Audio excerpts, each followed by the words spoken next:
invite. Ajukan ini. KAN. Udah online belum? Sudah.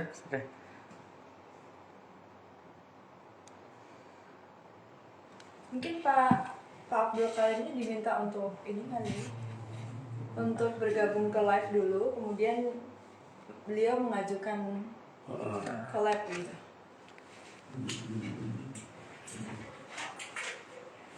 Kita coba. Ini Itu udah mulai live kan? sudah.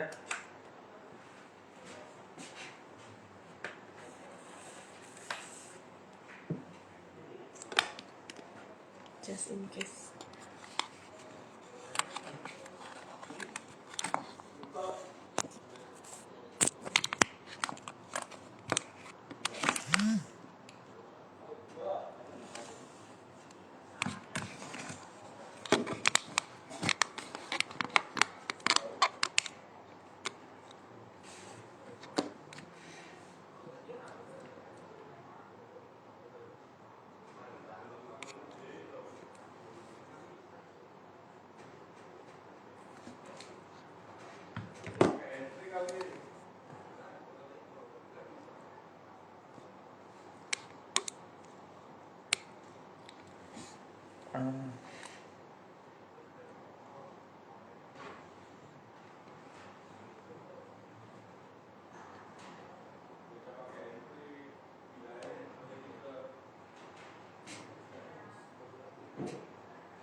Selamat pagi teman-teman, kita masih menunggu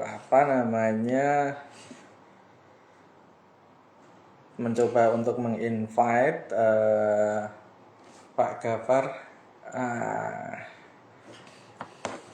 Ini semoga bisa. Oh ya, ini sudah masuk.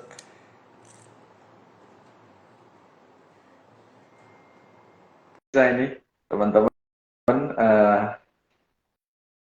Karena tadi kita coba search, ternyata belum masuk. Alhamdulillah.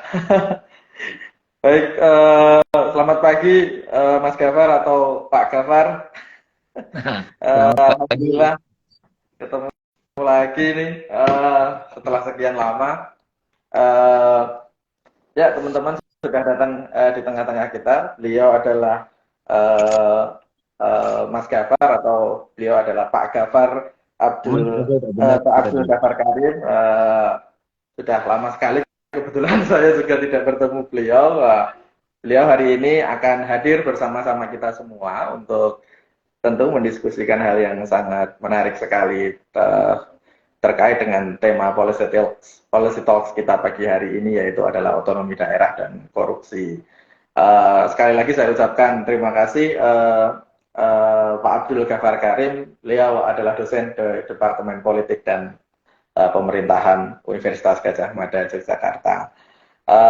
Seperti yang sudah kami sampaikan kemarin nih, Mas, bahwa pada hari-hari ini kita juga sering sekali mendengar isu yang banyak beredar gitu ya, mungkin berkaitan dengan isu penangkapan kepala daerah terkait dengan korupsi begitu ya. Ini kan menjadi hal yang cukup tren dan bahkan beberapa kali kita juga melihat ada laporan yang dikeluarkan oleh ICW itu dari beberapa tahun yang lalu. Ini cukup menjadi catatan yang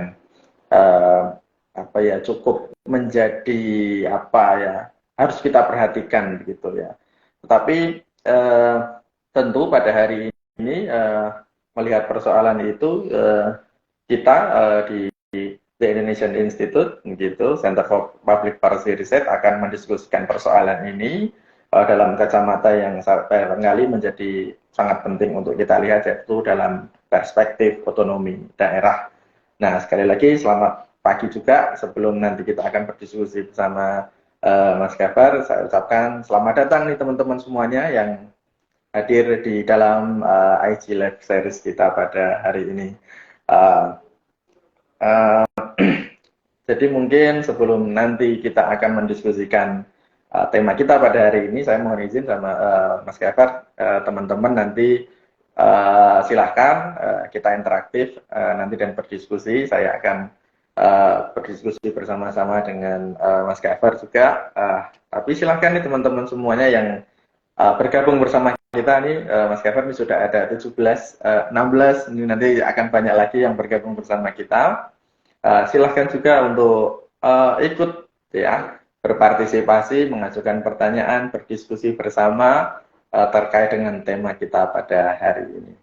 Nah, baik, mungkin kita akan lanjutkan diskusi kita nih Mas Gafar. Tadi sudah saya sampaikan dengan persoalan korupsi, dan barangkali mungkin kalau kita melihat dari perspektif otonomi daerah begitu ya, sebetulnya mungkin barangkali bisa dijelaskan kepada kita semua dan teman-teman yang hadir di dalam forum Policy Talks kita pada pagi hari ini, sebetulnya sih apa sih otonomi daerah dan bagaimana pentingnya otonomi daerah itu, dan barangkali intinya memberikan kita gambaran secara umum gitu ya, bagaimana melihat persoalan apa terkait dengan otonomi daerah dan kenapa hari-hari ini persoalan otonomi daerah gitu ya, mungkin barangkali seringkali dihubungkan gitu, atau menjadi dari sekian itu menjadi salah satu persoalan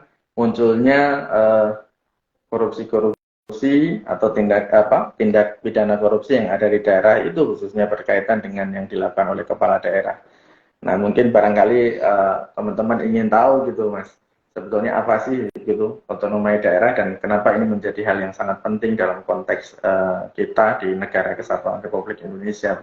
Secara umum, sebelum kita nanti membahas hal yang berkaitan dengan ekses-ekses korupsi itu tadi. Ya, apakah suara saya terdengar? Ya, aman. Sudah terdengar Mas. Terima kasih, selamat pagi semuanya. Assalamualaikum warahmatullahi wabarakatuh. Maaf lahir batin, ini mumpung masih bulan Syawal. Ya. Buat ya, semua yang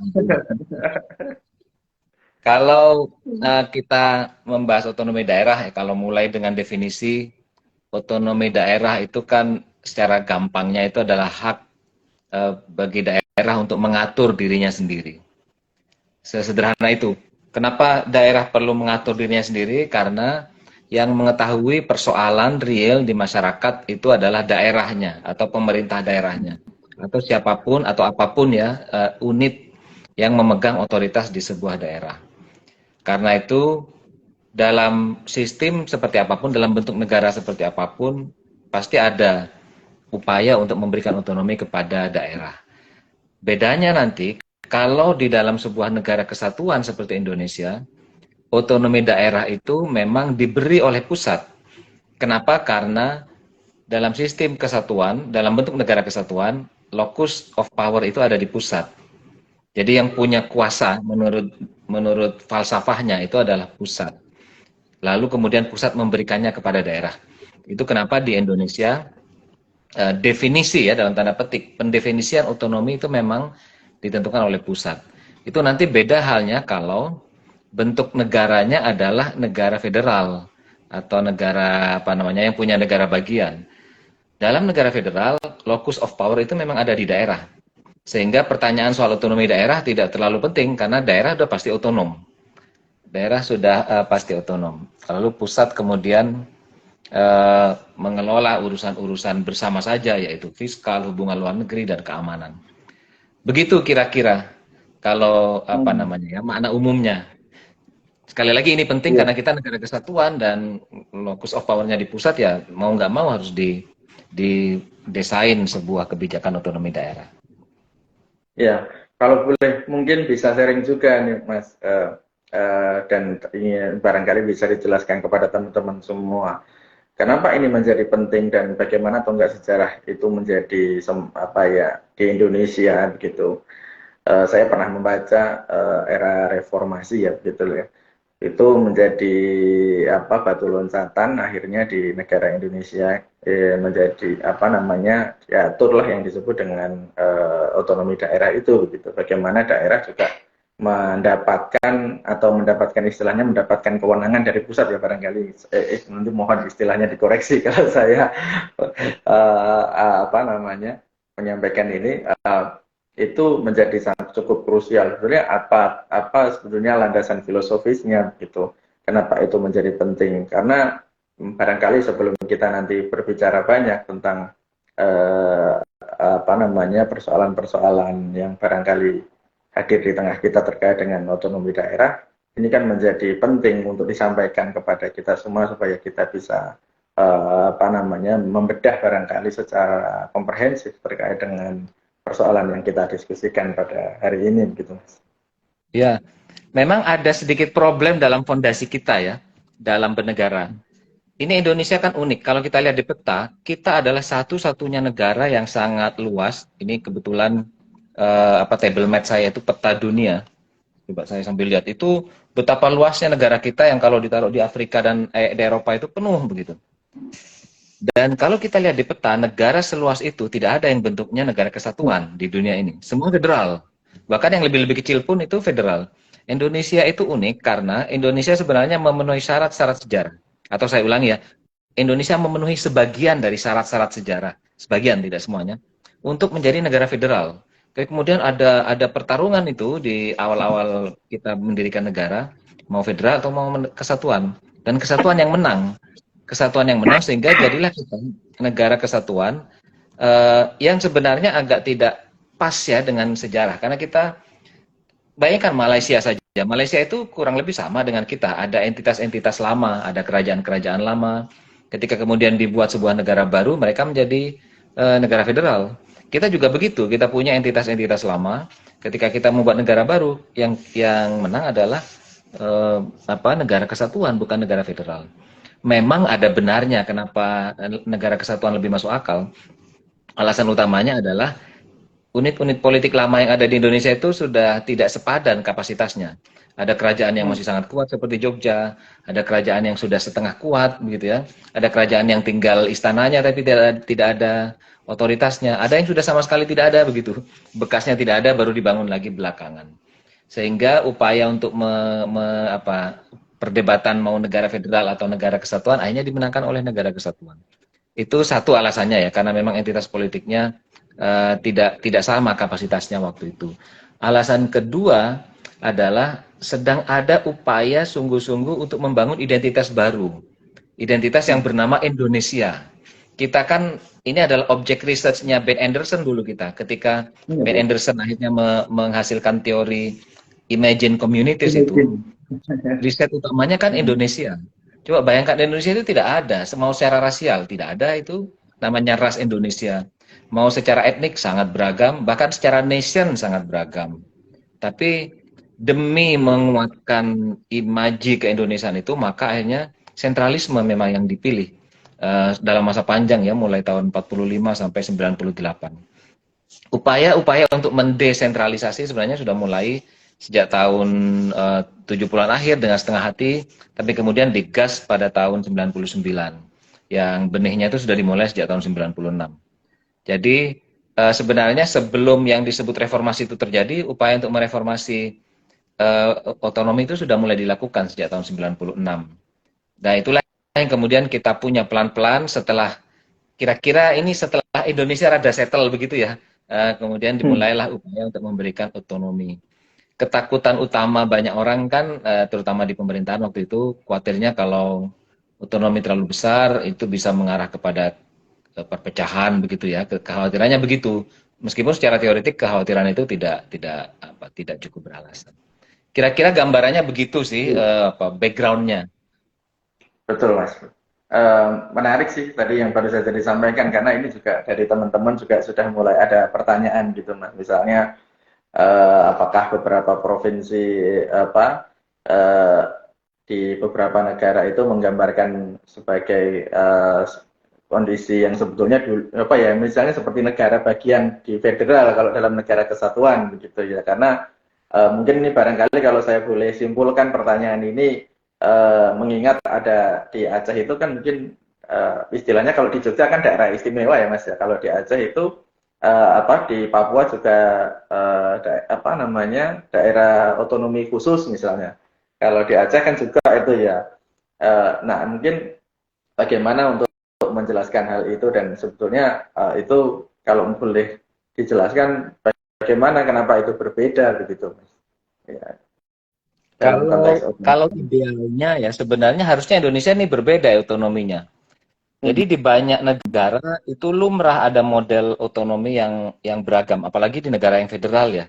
Australia itu misalnya ada negara bagian itu ada yang namanya state, ada yang namanya territory. Itu beda Hmm. derajat otonominya.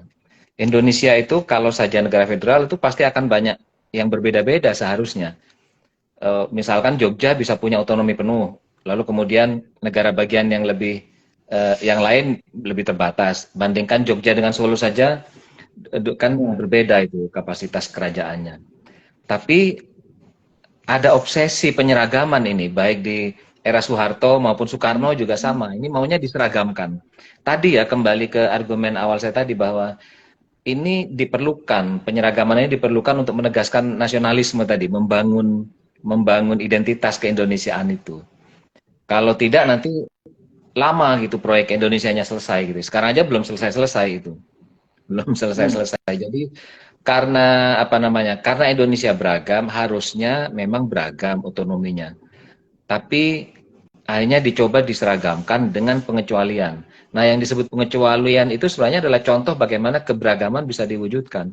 Misalnya ada daerah yang setara provinsi, kayak Jogja lah kita ambil contoh, itu kan namanya bukan provinsi ya, bukan provinsi DIY, tapi DIY saja.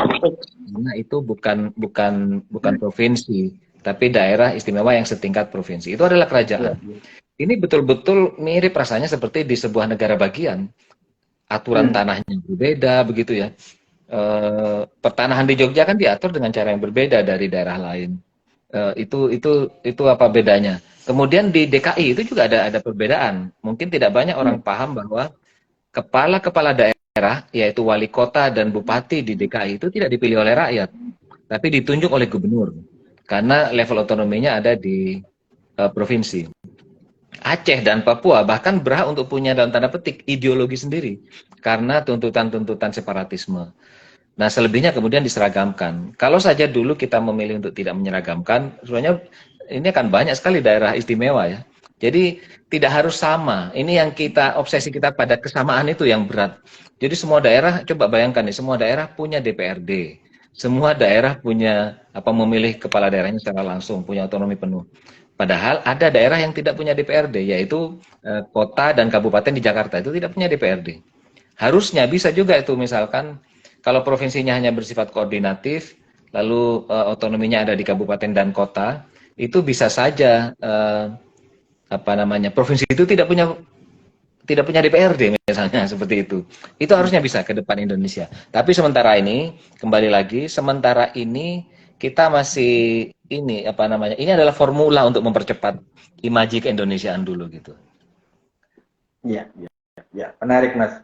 Karena saya juga pernah dengar itu dari waktu itu saya profesor saya itu misalnya Prof Aidil itu Prof Aidil Fitrizia Dasar itu sering bilang begini, Lang itu loh, coba kamu lihat ya, kita Indonesia ini ngurusnya susah banget nih. Waktu itu beliau ngomong demikian, Mas. Terus kemudian beliau bilang lagi, bayangin aja kalau kita itu di apa namanya Karisidenan Madiun gitu ya, itu di Eropa itu mungkin udah setara di Belanda atau mungkin setara di negara-negara di Eropa begitu ya. Jadi kalau dibayangkan betapa susahnya mengurus Indonesia dengan beberapa rentetan cerita yang tadi disampaikan oleh Mas Gafar, barangkali ini menjadi hal yang apa ya sangat barangkali menjadi hal yang sangat penting. Kenapa sih sebetulnya pola-pola pembangunan identitas, kemudian apa penyeragaman dalam tanda kutip gitu ya, sampai mungkin saat ini bergesernya lahirnya konsep-konsep gitu ya barangkali ya tentang otonomi daerah sebagai atribusi dari pemberian kewenangan dari pusat ya, proses delegasi dan macam-macam bentuknya itu kepada daerah begitu. Nah, yang barangkali sekarang menjadi penting nih Mas sekarang dalam proses yang tadi mungkin sudah dijelaskan oleh Mas Gafar banyak sekali tentang konsep utama otonomi daerah gitu dan lintasan sejarah yang ada di baliknya begitu, dan beberapa contoh-contoh yang ada tadi juga sudah dijelaskan. Sekarang barangkali yang cukup menjadi banyak sekali persoalan mungkin adalah otonomi daerah ternyata menyisakan banyak tantangan begitu, atau mungkin saya mungkin secara gamblang menyebabkan banyak sekali masalah juga gitu ya. Waktu itu ada Prof Mahfud ya, barangkali waktu itu di televisi itu Mas seringkali juga bilang gitu. Dulu itu zaman Orde Baru namanya korupsi itu terpusat gitu. Kemudian sekarang era reformasi di mana muncul gagasan-gagasan atau demokratisasi ke hampir seluruh penjuru wilayah Indonesia begitu ya, mulai terjangkau. Tapi ternyata itu juga berdampak pada korupsinya juga gitu. Misalnya kita beberapa di era reformasi aturan-aturan pas era reformasi khususnya ya, aturan-aturan, peraturan perundang-undangan gitu ya, dan segala macam regulasi misalnya mendorong lahirnya otonomi untuk memberikan tadi apa yang disampaikan oleh Mas Gafar, kewenangan bagi daerah untuk mengelola begitu ya, yang mengelola potensi, mengelola daerahnya, wilayahnya begitu barangkali. Tetapi ternyata juga dalam konteks ini gitu, mungkin nanti Mas Gafar bisa menjelaskan gitu, ternyata mungkin ternyata ada banyak sekali gitu ya masalah-masalah yang barangkali bisa kita uraikan untuk apa saja begitu barangkali secara umum, masalah-masalah yang muncul pasca lahirnya otonomi daerah begitu. Tapi mungkin juga yang menjadi catatan juga kenapa sih korupsi juga menjadi salah satu barangkali persoalan yang barangkali sering dihubungkan dengan lahirnya pasca otonomi daerah ini. Kira-kira untuk menjawab hal-hal itu bagaimana, Mas Gafar? Ya, pertama memang betul ada banyak sekali persoalan di otonomi daerah ya. Salah satu persoalan itu terkait pengelolaan resource dan upaya untuk mewujudkan kesejahteraan di masyarakat. Jadi ketika sentralisme dikurangi, itu banyak daerah yang meminta kewenangan lebih besar untuk mengelola natural resource mereka. Karena itu di daerah-daerah yang kaya sumber daya alam itu ada upaya terus-menerus untuk melebarkan kewenangan, begitu. Di daerah-daerah itu juga banyak pemekaran wilayah. Jadi intinya ini daerah-daerah yang kaya itu mau mengurus dirinya sendiri biar nggak banyak setor ke pusat, dikelola sendiri. Akan tetapi kan ada beberapa isu. Satu, isu SDM yang mampu mengelola sumber daya alam dengan sebaik-baiknya untuk kemakmuran bersama itu sebenarnya tidak cukup disiapkan di daerah. Karena kontrol yang agak lama di pusat itu, maka akhirnya kualitas SDM jadi timpang antara yang mengelola negara di tingkat pusat dan di tingkat daerah. Lalu banyaklah kemudian mismanagement. Nah, inilah yang sebagian mengarah ke korupsi begitu ya. Mismanagement di tingkat lokal itu adalah ruang utama yang menyebabkan korupsi itu bisa terjadi. Karena bayangkan kalau daerah punya sumber daya alam ya, terutama sumber daya ekstraktif seperti batu bara, minyak, itu kan urusannya adalah bagaimana mengubah sumber daya alam yang tadinya value-nya rendah menjadi lebih tinggi. Dan dalam proses itu ada banyak sekali pihak yang bermain dan ada urusan saling memberi konsesi. Tapi sebenarnya meskipun sekali lagi peluang terjadinya korupsi itu tersedia di proses seperti ini, tapi salah satu trigger utama yang menyebabkan korupsi betul-betul terjadi sesungguhnya itu bukan otonomi daerah, tapi politik elektoral. Politik berpemilu memang masih ada kaitannya dengan otonomi daerah. Jadi ketika daerah-daerah kita seragam semua, semua harus punya DPRD, semuanya harus memilih kepala daerahnya secara langsung. Akibatnya semua daerah itu punya pemilu kada begitu ya, punya pemilihan kepala daerah, punya pemilihan anggota DPRD. Masalahnya tidak semua kandidat politisi ini atau sangat sedikit dari mereka yang satu punya ideologi yang clear. Ideologi itu tidak harus berupa jargon, tidak harus berupa spanduk-spanduk begitu ya. Tapi posisi yang clear, misalnya kalau di daerah saya ada minyak, biasanya kalau orang-orang berpandangan kiri, maka mereka akan menganggap maka minyak ini harus dikelola oleh sepenuhnya oleh negara agar negara punya revenue untuk mensejahterakan masyarakat, agar negara punya uang untuk menyediakan pelayanan dasar yang gratis atau minimal sangat murah, misalnya pendidikan gratis, kesehatan gratis, infrastruktur bagus begitu. Karena itu negara harus mengelola. Itu kalau haluannya kiri kira begitu. Tapi kalau haluannya kanan akan jelas begitu ya. Kalau saya di daerah saya punya minyak, maka saya akan menggandeng pasar, pelaku pasar, industri begitu ya, untuk mengelola itu. Lalu kemudian upaya penyejahteraan itu menjadi tanggung jawabnya market, kira-kira begitu. Kalau industri bergerak, maka orang akan sejahtera. Negara tinggal memfasilitasi distribusinya. Kalau clear begini enak ini sebenarnya. Kira-kira akan kemana? Tapi berapa banyak politisi kita yang punya ideologi se-clear itu? Tidak ada. Tidak ada begitu ya. Kan kalau di Amerika gampang, nih Republik atau Demokrat, ideologinya apa? Kalau di Inggris konservatif dan buruh seperti apa gitu. Kalau di Australia liberal dan buruh seperti apa? Jelas kanan kiri clear. Nah, kita tidak clear. Tidak selalu clear. Partai-partai itu tidak clear. Bahkan partai yang paling kontras pun ini ya, PDIP dengan PKS itu apa bedanya secara ideologis terhadap sumber daya alam? Nggak ada. Semua itu negosiasinya harian. Karena negosiasinya harian, mereka tidak punya program yang sepenuhnya clear untuk ditawarkan ke masyarakat. Kalau sudah begitu, mereka tidak tahu rasanya itu. Coba bayangkan Mas, kalau kita pergi ya ke food court, itu jelas bedanya bakso sama es teler. Kita nggak akan bingung itu. Mau lapar, pengen pedes-pedes ke bakso. Lagi haus, pengen yang manis-manis, seger-seger, es teler. Udah sejelas itu. Tapi dalam suasana politik kita, rakyat tidak jelas mau milih yang mana. Politisi juga tidak jelas mau menawarkan apa. Akibatnya yang mereka lakukan adalah mengkalkulasi pemilih itu berapa sih harganya. Jadi kalau mau dapat suara, jadi anggota DPRD, mau jadi bupati, mau jadi wali kota, itu mereka kemudian menghitung. Ini per suara saya harus bayar 50.000, 100.000, 150.000, karena itu biayanya segini. Nah, itulah sebenarnya pangkal korupsi. Laporan-laporan yang dibuat oleh misalnya lembaga seperti ICW atau lembaga-lembaga lain yang memperhatikan korupsi, itu menunjukkan bahwa korupsi di daerah itu sangat terkait dengan re-election, pemilihan ulang kepala daerah atau anggota DPRD. Ya, jadi mereka mengkorupsi dana negara itu bukan terutama dalam tanda petik untuk memperkaya diri, tapi untuk membiayai pemilihan umum berikutnya. Contoh paling konkret untuk mendukung argumen ini adalah OTT-nya Bupati Meranti itu tempo hari.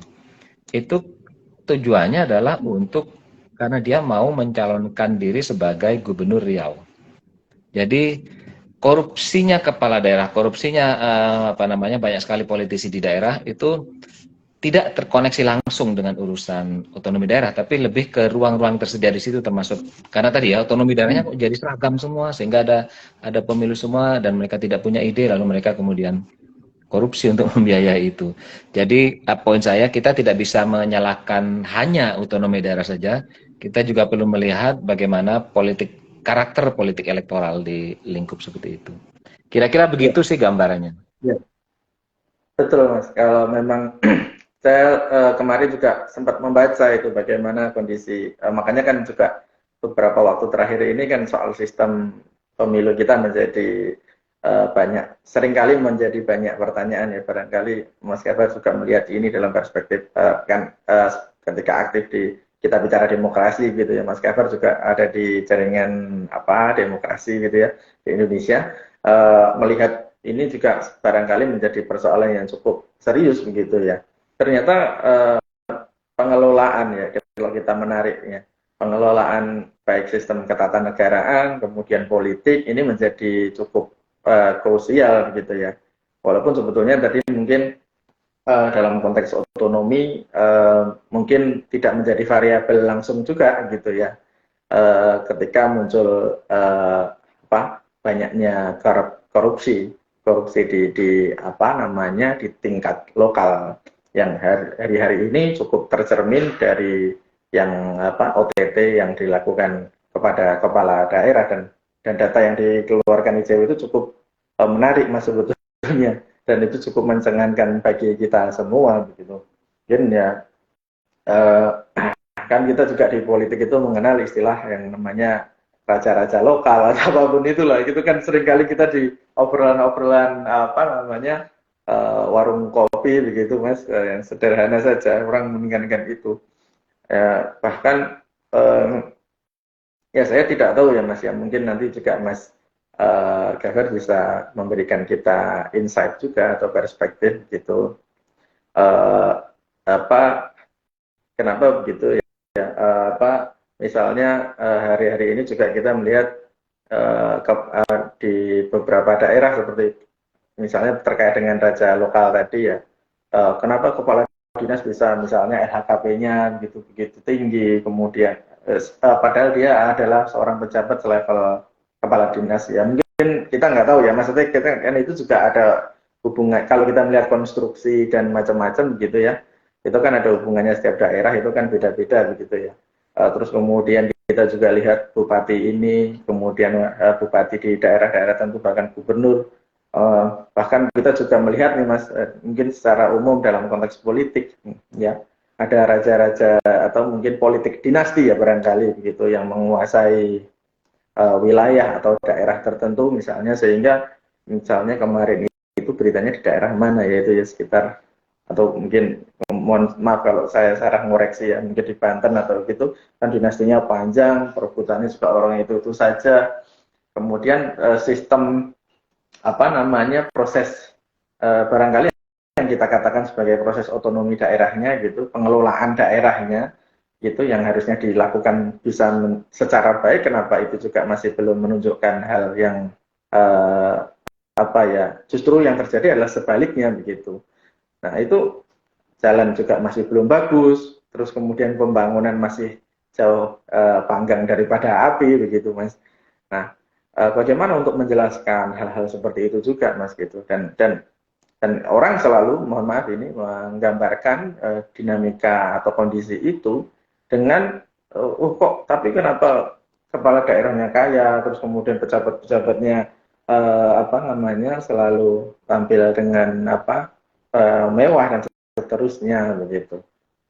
Bagaimana maksudnya saya ingin menggambarkan bagaimana sih sebetulnya relasi bukan relasi ya, bagaimana sih sebetulnya pengelolaan otonomi itu, dan kenapa seringkali ini berujung pada tadi munculnya tindakan-tindakan yang koruptif tadi, yang sehingga muncul asumsi begitu di masyarakat yang menggambarkan, oh ini loh ada perilaku koruptif, oh ini ada perilaku-perilaku yang menyimpang, sehingga pembangunan tidak bisa berjalan dengan baik gitu di tengah kita, di masyarakat kita. Iya, itu memang tuduhan lama ya soal raja-raja kecil di daerah. Tapi seperti saya sampaikan tadi, sebenarnya korupsi kan sangat terkait dengan politik elektoral, bukan karakter otonominya saja. Karena ya kalau memang betul ada raja-raja kecil yang kemudian korupsi gitu ya, karena untuk kebutuhan elektoral, untuk memperkaya diri dan seterusnya. Sementara kalau ada yang raja besar beneran kayak di Jogja, angka korupsinya justru rendah begitu. Jadi kemudian ada faktor lain yang perlu kita lihat, termasuk misalnya pengawasan dari civil society. Misalnya begitu ya, civil society di Jogja itu kan sangat kritis, sangat keras ya. Meskipun Raja Jogja punya power sangat besar, itu juga dia tidak bisa nyantai-nyantai, itu bolak-balik dikritik, diributkan oleh orang. Orang luar Jogja mengira, wah ini jadi Raja Jogja itu enak banget, udah raja, gubernur, dihormati seluruh rakyat. Enggak juga itu, diomelin tiap hari itu, dengan cara yang lebih keras. Kalau saya lihat misalnya, di provinsi lain, di kabupaten lain, selalu ada haters dan lovers yang kuat ya, dikritik nanti ada yang membela. Di Jogja itu, kalau Raja Jogja atau Gubernur DIY dikritik ya nggak ada yang bela-bela banget, biasa aja gitu. Tidak seperti masyarakat yang terpolarisasi, yang dimatangkan oleh politik elektoral yang mismanage begitu. Jadi menurut saya memang cara menderogatori otonomi daerah sejak awal ini, sejak pertama kali mau dimunculkan tahun 96-99 itu adalah kekhawatiran soal raja kecil. Raja kecil. Waktu itu masih ada raja super besar itu namanya Jenderal Soeharto di tingkat nasional. Itu orang sudah berbicara soal raja-raja kecil. Nah, menurut saya sekali lagi memang otonomi daerah itu menyediakan ruang-ruang tadi, tapi sebenarnya korupsinya berjalan di aras-aras elektoral. Masalahnya, sekali mental korup dan pelaku korup itu hadir, maka yang ingin mereka lakukan adalah menciptakan jejaring pengaman. Jejaring pengaman itu mereka bisa lakukan dengan membagi-bagi power dan resource kepada sebanyak mungkin orang. Itu kenapa kita lihat kalau daerah yang ada korupsi, sudah pasti yang kaya bukan hanya kepala daerahnya begitu ya, tapi ya semua kebagian. Di Lampung itu aneh kan, ada Kadinkes yang sebegitunya gitu ya, super mewah, belasan tahun memegang dinas yang basah. Kita tahu supply-nya itu pengadaan di sektor kesehatan sangat kuat, dan kita juga tahu korupsi terbesar itu ada di sektor di pengadaan ya. 30% korupsi itu ada di urusan procurement, dan pengadaan urusan kesehatan itu rentan terhadap itu. Jadi ini kan cara para suspek koruptor itu untuk menciptakan jejaring-jejaring pengaman. Di daerah yang tidak korup, kepala daerahnya juga biasa-biasa aja, begitu ya. Kadang kita melihat sekali lagi kalau kita contohkan beberapa provinsi yang utama yang ada prestasi, diawasi ketat oleh rakyatnya super bawel kira-kira begitu ya. Itu maka gubernurnya atau bupati wali kotanya juga tidak neko-neko. Kemudian mereka punya prestasi. Ada kalau di Jawa Timur dulu yang sangat menonjol ada Bupati Azwar Anas ya, yang menggerakkan investasi segala macam. Ya dia kaya sebagai politisi, layak lah dia kaya dikit, punya mobil agak bagusan, tapi tidak fantastis gitu, tidak fantastis. Beberapa gubernur lain, ini kalau saya sebut gubernur sekarang khawatirnya dikira mempromot capres-capres ya. Tapi saya pernah misalnya ngobrol dengan istri saya sambil pulang nyetir mudik itu, saya ceritakan ini beberapa kelebihan nama-nama yang muncul di tingkat nasional sebagai capres atau pernah menjadi presiden atau apa, itu biasanya mereka bersih. Mereka bukan koruptor. Kalau sudah korup itu susah untuk menciptakan citra yang bagus, kira-kira begitu. Jadi sekali lagi, kenapa daerah itu banyak keanehan-keanehan dengan pejabat yang super kaya ya, karena bagi saya memang para koruptor itu selalu berusaha menciptakan jejaring pengaman. Kalau diamankan begitu, KPK itu susah ya kemudian menemukan celah untuk menangkap mereka. Yang sering ketangkep itu kan kalau yang terlalu kemaruk barangkali itu. Terlalu kemaruk, tidak bagi-bagi, aduh. Gitu kira-kira mungkin, Mas. Iya, kalau kita melihat kan juga sering digambarkan seperti itu ya, Mas ya. Ibaratnya kita tuh istilahnya lingkaran lingkaran setannya itu ya. Ini yang ngurus politik, ini yang ngurus resources ekonominya, nanti siapa lagi puter-puter gitu ya. Apalagi kalau kita melihat daerah-daerah yang punya tadi mungkin Mas Gafar jelaskan sebagai daerah yang punya resources tinggi, PAD-nya ini tinggi dan seterusnya dan macam-macam gitu ya. Teman, justru kalau saya melihat tadi yang disampaikan oleh Mas Gafar ya dalam tanda kutip juga otonomi ternyata juga bagus gitu loh, melahirkan banyak sekali potensi gitu ya, pembangunan, kemudian kalau yang kepala daerahnya bagus bisa menghasilkan investasi tadi mungkin ya, terus kemudian pembangunan, dan itu ternyata juga barangkali juga bagus bagi politik juga gitu, proses politik gitu, melahirkan mungkin calon-calon presiden atau mungkin gubernur, mungkin bisa itu menjadi semacam pola yang mungkin barangkali bisa kita perhatikan juga, barangkali itu menurut asumsi saya yang saya melihat dari argumen tadi yang disampaikan oleh Mas Gafar. Lantas mungkin kalau saya masih ingin sedikit lagi nanti sebelum kita membaca ini, karena teman-teman juga sudah banyak yang komentar, Mas, ini yang sudah bergabung di IC Live kita udah 23, 26 gitu. Ini terima kasih teman-teman semuanya, banyak sekali yang bergabung dan menyapa kita semua di acara kita pada pagi hari ini dengan Mas Gafar. Lantas kalau kita ingin melihat situasi seperti ini begitu, Mas, apa yang perlu kita garis bawahi gitu? Mungkin karena ini juga di level daerah begitu ya, Mas ya. tentu tadi yang disampaikan oleh Mas Gafar harus kita catat juga terkait dengan sistem election kita gitu ya. Mungkin juga bisa dibandingkan Mas, sebetulnya di negara-negara lain itu seperti apa sih Mas? Mungkin sebagai perbandingan begitu. Karena ini kan secara umum kita bicara demokrasi ya Mas ya. Juga, tapi juga di sisi lain, karena kan ya, otonomi juga bagian dari demokrasi, pendelegasian wewenang gitu ya barangkali saya sampaikan. Terus kemudian di situ ada apa namanya sistem pemilu kita gitu yang tadi mungkin disampaikan juga menjadi salah satu alasan juga kenapa munculnya korupsi, baik itu mungkin dalam konteks ini bisa secara umum korupsi di Indonesia, tapi ini menjadi menarik lagi di level daerah juga menjadi catatan secara khusus gitu. Ini kan menjadi perhatian gitu. Kenapa demokrasi justru apa namanya menjadi persoalan begitu? Padahal kan kita tentu sebagai orang yang melihat demokrasi sebagai poin penting, kenapa justru demokrasi melahirkan apa namanya banyak sekali ekses-ekses gitu ya, konsekuensi yang tidak terkira seperti ini mungkin barangkali ya, dan yang akibat dari apa kita ingin apa namanya membangun demokrasi itu gitu. Jangan sampai anak muda juga melihat ini, wah ini gara-gara demokrasi, kenapa sih saya kemarin ketemu beberapa teman-teman, wah demokrasi, ada yang bilang begini Mas, wah demokrasi itu mahal ya, untuk demokrasi saja orang rela korupsi, rela sehingga ini dan seterusnya.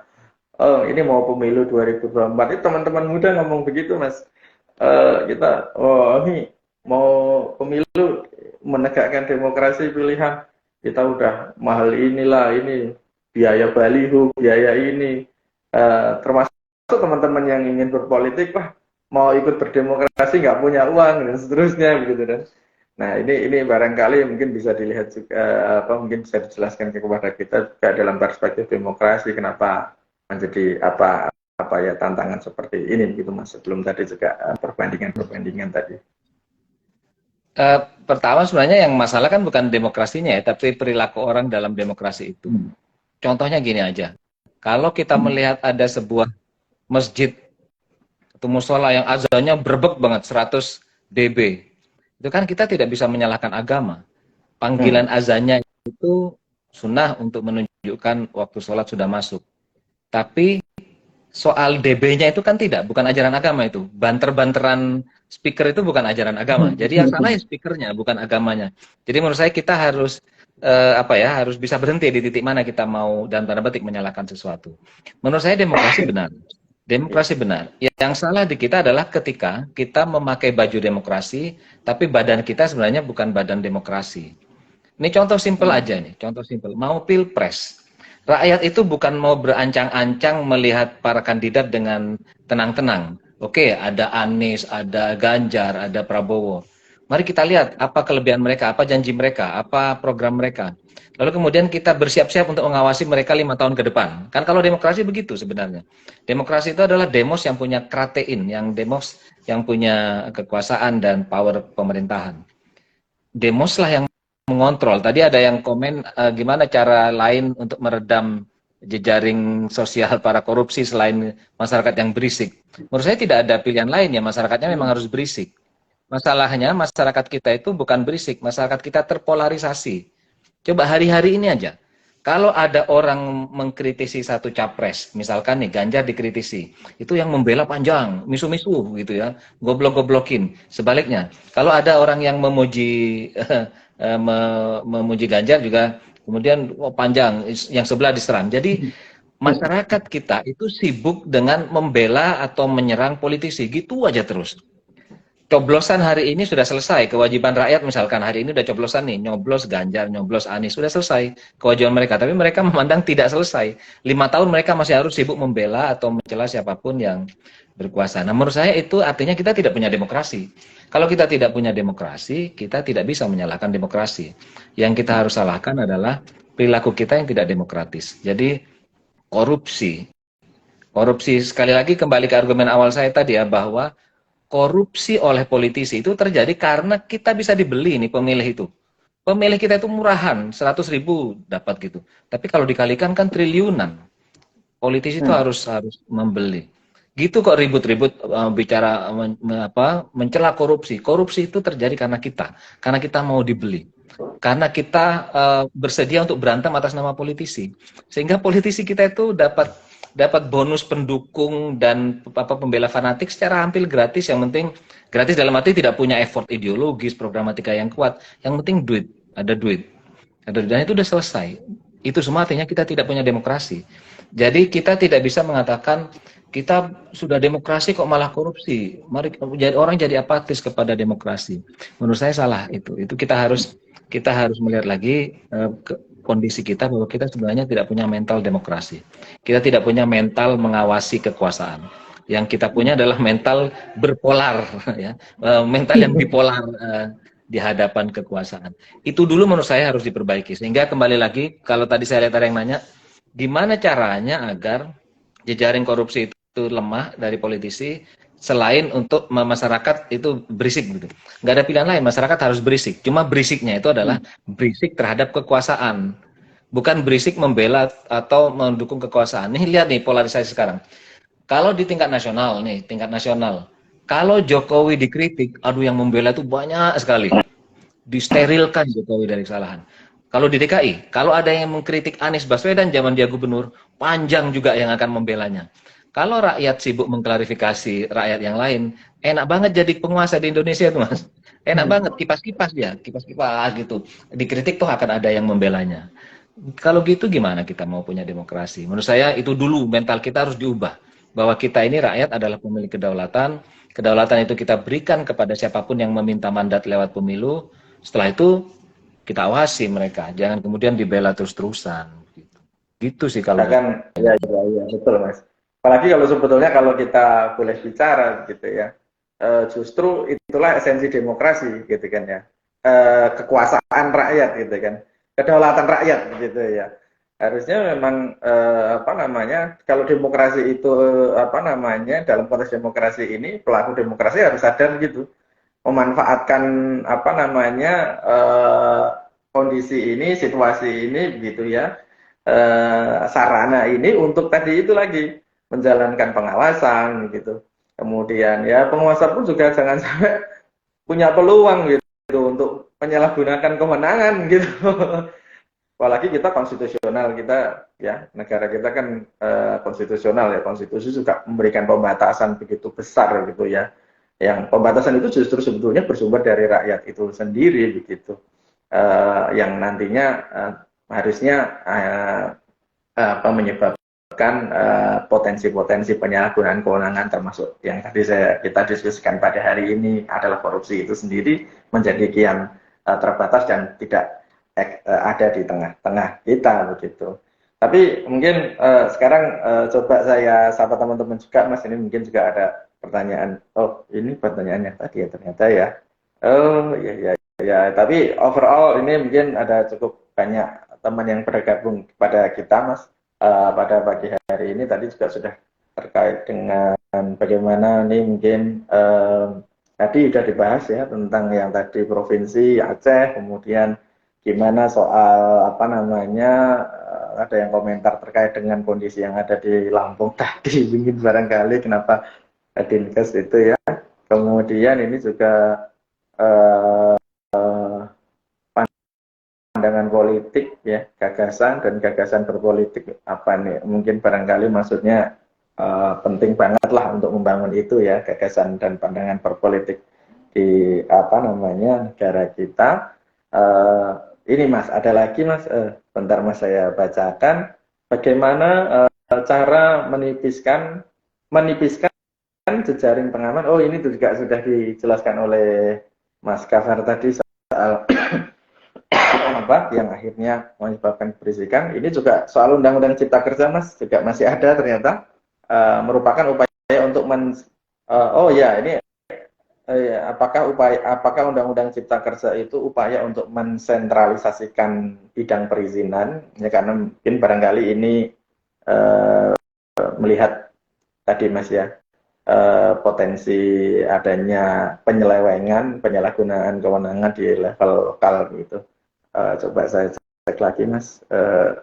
Mohon penjelasan bagaimana dengan contoh di Papua yang mana ada pemekaran daerah otonomi baru tapi malah gubernurnya korupsi ditahan akibat kekosongan pemimpin daerah. Kemudian ada pertanyaan lagi, wah banyak sekali nih Mas. Mohon izin saya bacakan lagi Mas. Mungkin agak sedikit melebar pertanyaannya. Apakah sejarah kemajuan kerajaan masa lalu suatu daerah di Indonesia dapat memunculkan potensi sentimen kedaerahan atau hal tersebut dapat menjadi potensi memajukan daerah? Kemudian ada lagi Mas, masih mohon penjelasan melihat contoh di Papua dengan adanya pemekaran daerah otonomi baru, tapi di satu sisi, ini tadi pertanyaannya double, diketik 2 kali. Kemudian masih ada lagi, ini tanggapan, ingat kata amok dilontarkan oleh sejarawan Belanda, kemudian rakyat ribut gara-gara politisi yang kong kali kong di pusaran kekuasaan, kesadaran politik, dan partisipasi publik dalam sistem yang transparan dan kondusif didorong. Oke. Saya kira itu Mas, mungkin sudah cukup banyak pertanyaannya nanti, karena ini juga waktu kita juga semakin terbatas Mas Gabar. Ya. Nanti jadi untuk sesi silahkan nanti Mas Gabar menanggapi ini pertanyaan dari teman-teman yang sudah bergabung pada pagi hari ini Mas, yang sangat antusias sekali. Saya kira menjawab secara umum aja ya. Pertama, saya ingin menegaskan lagi argumen saya di awal yang mungkin tidak semua tadi sempat menyimaknya, bahwa memang otonomi daerah itu memberi ruang bagi terciptanya korupsi-korupsi baru. Tapi arena ini adalah arena yang netral, dan arena yang netral itu dimungkinkan untuk betul-betul terjadinya korupsi, terutama karena politik elektoral. Karena ada pemilihan kepala daerah, pemilihan anggota DPRD di semua daerah. Butuh tidak butuh itu ada DPRD, karena karakter otonomi daerah kita yang seragam. Andai saja tidak seragam, maka tidak semua perlu ada pemilu yang mahal-mahal, maka kasus korupsi itu kemungkinan besar akan berkurang. Saya kira di beberapa daerah yang tidak memerlukan proses politik yang panjang lebar lewat politik parlementer itu, politik intraparlemen itu sebenarnya tidak diperlukan. Nah, kaitannya dengan korupsi terutama di titik itu. Kita perlu highlight lagi, perlu ingat lagi bahwa proses elektoral itu sebenarnya asing ya, benda asing di masyarakat kita. Di kebanyakan masyarakat kita benda asing. Memaksakan dibentuknya sebuah daerah otonomi baru di sebuah kawasan yang belum pernah ada otoritas pemerintahan, apalagi nanti kemudian ada proses elektoral, memilih kepala daerah, memilih anggota DPRD, itu sebenarnya sama saja membuka lebar-lebar peluang untuk korupsi. Karena hampir pasti di situ tidak ada partai yang cukup kuat ideologinya, tidak ada kandidat yang berpijak pada ideologi yang kuat, tidak ada kandidat yang punya desain programatika yang kuat, lalu mereka ujung-ujungnya akan membeli suara rakyat. Sederhana itu alur berpikirnya. Kalau mereka membeli suara rakyat, maka mereka tidak mungkin pakai uang pribadi, mereka entah pakai uangnya oligarki atau mereka akan pakai uang negara. Kelak kalau sudah punya kendali, atau dalam kasus korupsi oleh para incumbent, itu mereka sudah korupsi untuk membiayai pencalonan berikutnya. Jadi perkembangan otonomi daerah, pemekaran daerah itu sebenarnya harus kita lihat dari upaya untuk mulai mengelola otonomi daerah secara realistis. Kalau masih seragam, sekali lagi yang kita buka adalah ruang korupsi, bukan ruang penyejahteraan. Itu di satu sisi. Tapi di sisi lain yang lebih esensial adalah apa yang sebenarnya bisa kita lakukan ini sebagai rakyat. Ini asumsinya kan rakyat semua nih. Saya lihat Anies Baswedan tidak ikut di sini, Ganjar Pranowo tidak ikut di sini, Prabowo tidak ikut di sini. Jadi kita tidak perlu bicara soal desain ketatanegaraan. Kita ini adalah rakyat, kita adalah pemilik kedaulatan yang memberikan mandat. Sebagai rakyat, sebenarnya kitalah yang memegang kunci perubahan. Menurut saya kita harus bermental sebagai rakyat di sebuah negara demokratis, yaitu lebih sibuk mengawasi pemerintahan ketimbang berkampanye gratisan untuk semua kandidat. Kita itu kan sukanya kampanye gratisan aja. Kalau kita benci kepada Ganjar Pranowo atau kita benci kepada Anies Baswedan, telaten banget kita itu menyerang di medsos. Itu kan kampanye negatif buat yang bersangkutan. Kalau Anies berhadapan dengan Ganjar, jika kita kemudian tiap hari menjelek-jelekan Anies, yang untung kan Ganjar. Kalau kita tiap hari menjelek-jelekan Anies, ya untung menjelek-jelekan Ganjar, ya untung kan Anies. Kira-kira begitu sebaliknya. Menurut saya berhentilah kita begitu, berhenti kita begitu, simpan energi, nanti siapapun yang dilantik jadi presiden, mau Anies kayak, mau Ganjar kayak, mau Erlangga Hartarto, kan yang penting alumnus UGM. Ya, maaf bercanda ya itu. Bercanda Mas.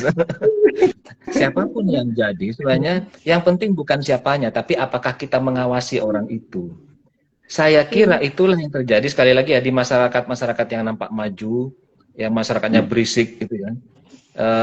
Di Jogja itu rajanya bukan raja kecil, raja besar, raja beneran, tapi diawasi terus-terusan oleh rakyat, dinyinyirin sebagai penguasa, sehingga ya nggak banyak ruang gerak. Nah menurut saya, mari kita bersama-sama sebagai rakyat ini, yang betul-betul bisa kita lakukan sebenarnya adalah mengawasi kekuasaan. Mengawasi agar kekuasaan berjalan dengan baik.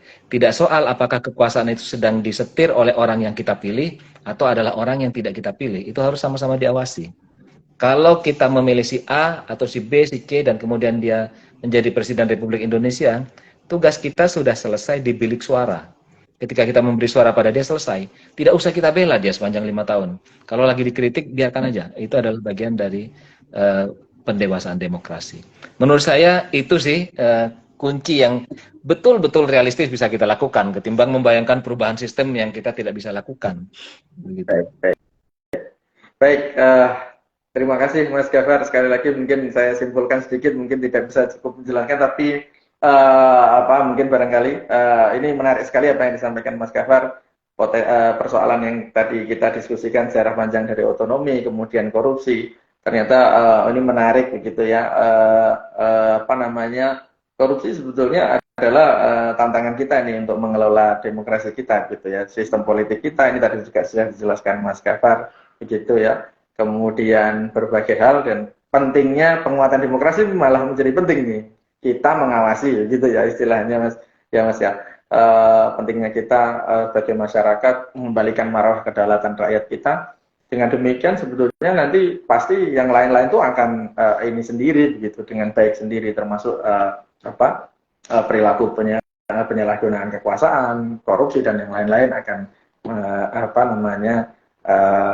akan selesai dengan sendirinya gitu. Sekali lagi karena waktu kita yang sudah terbatas, saya ucapkan terima kasih Mas Gafar atas waktunya yang sudah diberikan pada kita pada pagi hari ini, akhirnya bisa berkolaborasi. Sekali lagi saya ucapkan terima kasih juga kepada teman-teman. Mas Gafar, ini mohon maaf, ini masih banyak komentar yang tidak bisa kita bacakan karena waktu kita juga sudah bisa menjawab saya langsung nanti. Nanti silakan. Ya, bisa DM pada Mas Gafar juga gitu ya. Sekali lagi saya ucapkan terima kasih pada teman-teman semuanya yang sudah bergabung dengan kita di Policy Talks pada pagi hari ini. Saya Galang Taufani, peneliti bidang hukum The Indonesian Institute Research for Public Policy, mengucapkan terima kasih kepada teman-teman semuanya yang sudah bergabung pada pagi hari ini. Terima kasih, selamat pagi. Terima kasih Mas Gafar. Terima kasih banyak. Terima kasih buat teman-teman yang komen dan tidak sempat saya jawab. Monggo di DM aja. Terima kasih. Selamat pagi.